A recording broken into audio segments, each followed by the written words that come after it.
사랑하는 성도 여러분, 성금요일입니다. 십자가 앞으로 한 발 더 가까이 나아가시고 십자가의 은혜와 신비가 늘 함께 하시기를 주의 이름으로 축복합니다.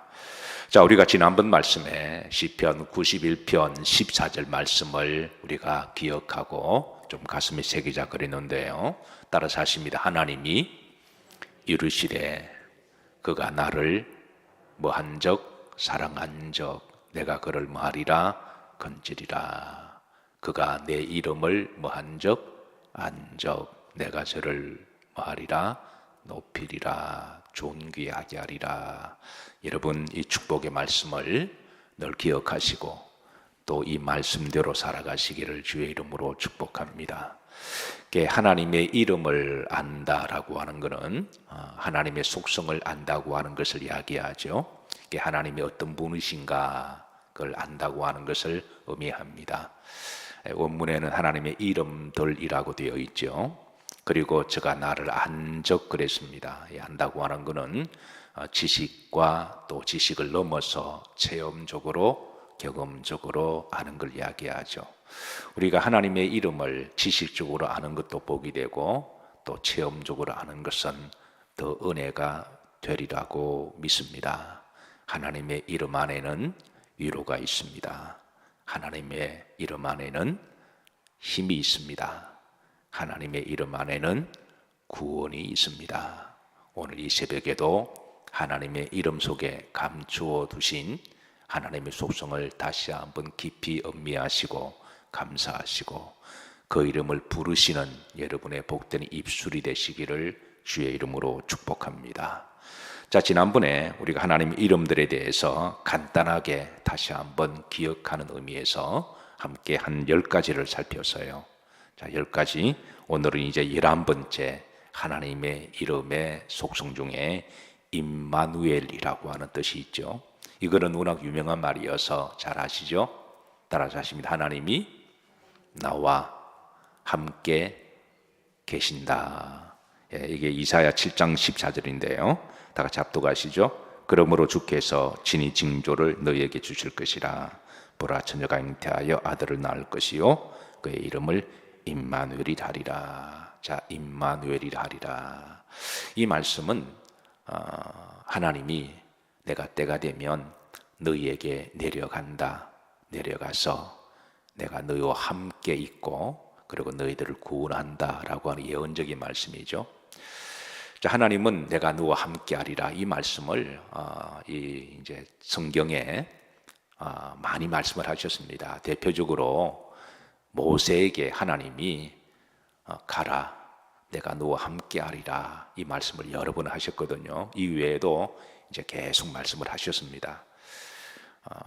그런데 이스라엘 백성들이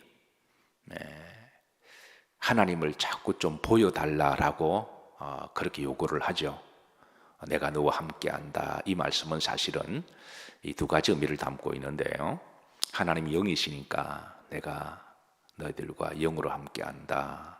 그래서 하나님 나와 함께 하심을 체험하려면 내가 육적인 사람이 아니라 영적인 사람이 되면 돼요. 자꾸 육적으로 살면서 하나님이 함께 하심을 보여달라 그러면 이거는 탐욕과 죄악과 정욕으로 살아가면서 하나님 나에게 눈으로 볼 수 있도록 나타나 달라고 하는 것은 이건 하나님에 대한 예우가 아니죠. 우리가 하나님에 대한 기본적인 영적인 예우를 하려면 우리가 그분을 모실 만한 그런 준비와 자세가 되어서야지. 가끔 성도들이 이제 목사에게 신방을 요청하는 경우가 있습니다. 그럼 이제 가면 어떤 분은 집을 깨끗하게 정리해 놓고 어떤 분은 1년 동안 도배를 다시 했다고 그래요. 들어가면 감동이 되죠. 그래서 이제 그건 이제 목사에 대한 예우죠. 그러나 목사를 사람으로 보다는 주의 종으로 하나님을 우리 집에 모신다라고 하는 그런 믿음으로 신방을 받는 것하고 갔더니 문도 잘 안 열어주고 이렇게 삐죽삐죽하고 억지로 마지못해 들어오라 그러면 이건 참 서로 민망하기도 하죠. 그래서 우리가 하나님을 우리가 모시려면 우리가 영적인 존재가 되면 됩니다. 그리고 내가 너와 함께한다, 이 말씀은 말씀으로 함께 하신다는 거죠. 그래서 하나님 모세에게 내가 너와 함께하리라, 두려워하지 말고 놀라지 말라, 애굽으로 가서 내 백성을 구해라. 근데 모세는 이 말씀을 듣고도 이제 계속 변명하고 거절을 해요. 네, 그리고 모세뿐만 아니라 계속 그 다음 세대도 그럽니다. 마치 빌립이 예수님에게 하나님을 보여주소서 그러면 믿겠나이다, 이렇게 하는 이 사람의 속성이 예나 지금이나 비슷하죠. 우리가 전도하다 보면 세상 사람들이 제일 하는 말이 내 눈에 하나님을 보면 믿겠다, 예수님을 보면 믿겠다, 이런 말들을 자주 하죠. 그래서 하나님께서는 그런 요구를 하도 많이 들으시니까 하나님은 그래, 내가 때면 내려간다. 너희들이 말로도 나를 믿지 아니하고 영으로도 믿지 아니하고 육적으로 살아가면서 나를 보여달라 그러니 내가 내려간다. 내려가서 너희들에게 보여주고 너희들을 구원하리라. 이게 하나님의 사랑이죠. 그래서 하나님이 때가 되셔서 내려오신 분이 바로 예수 그리스도십니다. 그게 마태복음 1장 23절 다 같이 합독하십니다. 보라, 처녀가 잉타의 아들을 낳을 것이요 그의 이름은 임마누엘이 하리라 하셨으니 이를 번역한즉 하나님 우리와 함께 계시다. 그러니까 주님이 오신 분이, 말씀이 육신이 되어 오신 그분이 바로 하나님이시고 그분이 우리와 함께 하셨다, 역사 속에서. 그분께서는 하나님의 사랑을 드러내시고 하나님의 말씀을 전해주시고 하나님의 말씀이시고 사랑이시니까 우리를 구원해 주시고 하나님 구원이시니까, 그리고 그분은 영생이시고 부활하셔서 그리고 올라가셨습니다. 그리고 또 사람들을 계속 보여달라 그러는 거예요. 그래서 하나님은 예수님을 통하여 그를 믿지 않는 자는 구원이 없다라고 딱 선언하신 것입니다. 보여주고도 믿지 못하는 자, 계속해서 불신앙을 요구하면 하나님도 딱 끊으시고 이제는 예수님을 통하여 너희들이 하나님을 보았느니라, 예수님을 믿는 자가 하나님을 믿는 자임을 분명히 신약으로 약속을 정하시고, 그래서 이제 그걸 믿지 않는 자에게는 구원이 없다. 그래서 하나님이 우리와 함께 하신다라는 말은 예수님과 함께 하신다라는 말씀이고, 그 하나님을 이제 내가 너와 함께 하리라, 성령으로 말씀으로 예수님과 함께 믿는 자가 복 있는 자인 줄로 믿으시기를 주의 이름으로 축복합니다. 자, 그리고 이제 12번째, 하나님의 이름 속에 있는 속성 따라서 하시면 여호와 쌈마. 이 쌈마라는 말은 이제 거기라는 말이거든요. 이게 하나님이 이제 에스겔을 통하여 보여주셨던, 에스겔이 하늘 성전을 보고 이제 고백했던 하나님의 속성입니다. 에스겔 48장 35절 다 같이 합독하십니다. 그 사방이 합계는 18,000척이라 그날 후로는 그 성읍의 이름을 여호와 쌈마라 하리라 그랬습니다.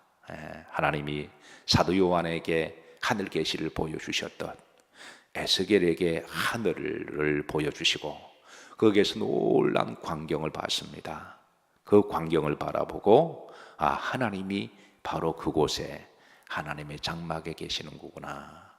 사도 바울도 이 삼층천을 보고 나서 그의 인생이 완전히 달라졌습니다. 그래서 더 이상 잠시 사는 육적인 이 땅의 삶에 영원한 소망을 두지 아니하고 하늘의 영원한 삶에 소망을 두고, 사도 바울 개인적으로 얼마나 훌륭하고 탤런트가 많고 그리고 부귀영화를 누릴 수 있는 사람이었습니까? 그런데 그걸 모든 것을 이제 배설물처럼 여기고, 이 땅의 삶이 가치가 없다라는 말이 아니라 하늘의 영원한 삶과 비교를 해보니 그 정도로 비교가 안 될 정도로 하늘의 삶이 존귀하고 복되다고 하는 것이죠. 그래서 오직 예수 그리스도의 십자가만을 자랑하고 그가 이제 복음을 전하고 또 그가 이제 하늘의 면류관을 바라보고 살았습니다. 사랑하는 성도 여러분, 하나님이 거기 계신다, 바로 하나님의 장막인데요.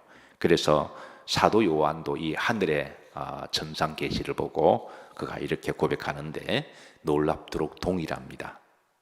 동일한데 계시록 21장 3절입니다. 합독합니다.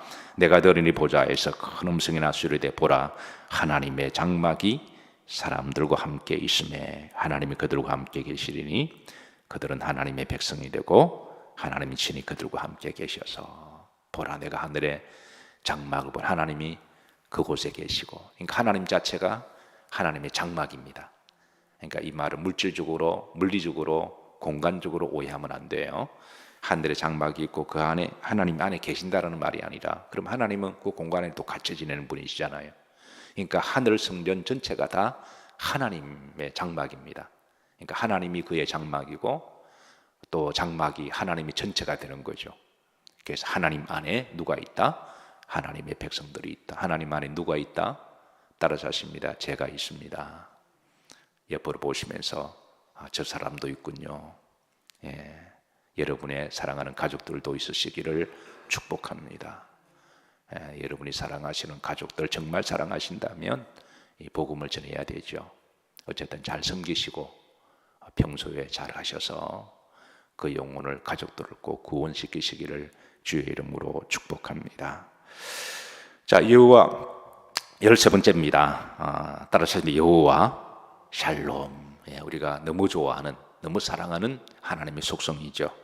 평강의 하나님, 평안의 하나님, 기도원이 체험한 하나님입니다. 사사기 6장 24절 합독합니다. 기도원이 여호와를 위하여 거기서 제단을 쌓고 그것을 여호와 샬롬이라 하였더라. 그것이 오늘까지 아비에셀 사람에게 속한 오브라에 있더라. 자, 기도원이 살던 시대에 그 미디안이라고 하는 무지막지한 그런 족속의 군사들이 시도 때도 없이 쳐들어와요. 무려 7년 동안에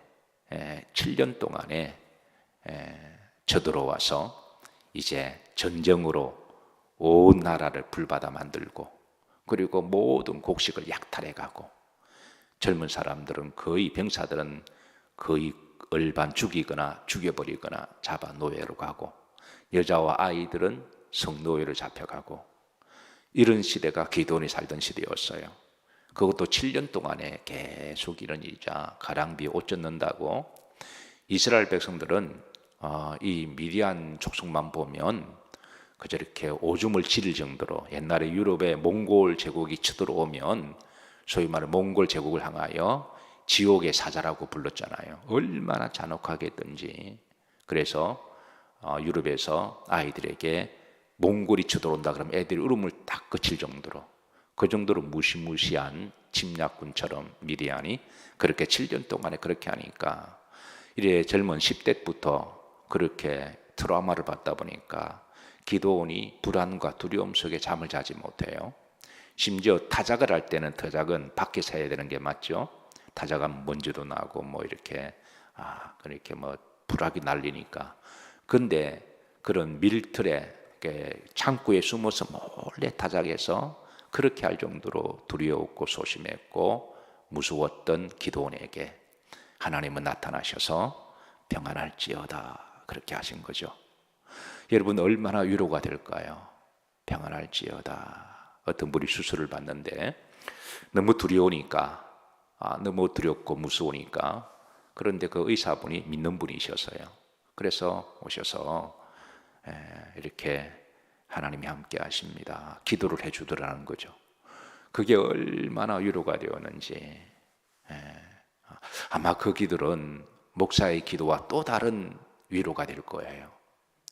목사의 기도도 위로가 되겠지만, 목사가 병원에 가서 기도하면 주의 종으로서 받는 은혜가 있고, 근데 또 그 분야의 전문가는 의사들이잖아요.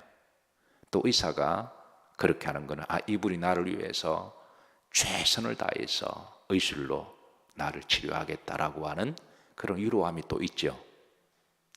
그래서 평안할지어다, 그 말이 그렇게 마음에 힘이 되더라는 거죠.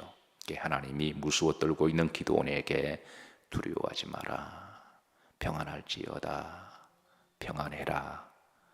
이 말로 기도원은 힘을 얻었고, 그 힘으로 나중에 미디안과 싸워 승리하게 되는 놀라운 축복을 누리게 됩니다. 불안한 세상입니다. 우리를 두렵게 하는 요소들이 참 많습니다. 고유가, 고물가, 또 고금리, 또 주변의 이 정황들, 그리고 또 참사가 일어나고, 우리나라도 그렇지만 인도에서도 얼마 전에 다리 위에서 이렇게 수많은 사람들이 이렇게 다리 흔들다가 떨어져서 또 몇백 명이 죽었다 그러죠. 전 세계 참사가 여기저기 일어나고 있습니다. 우크라이나 백성들은 또 얼마나 두려울까요?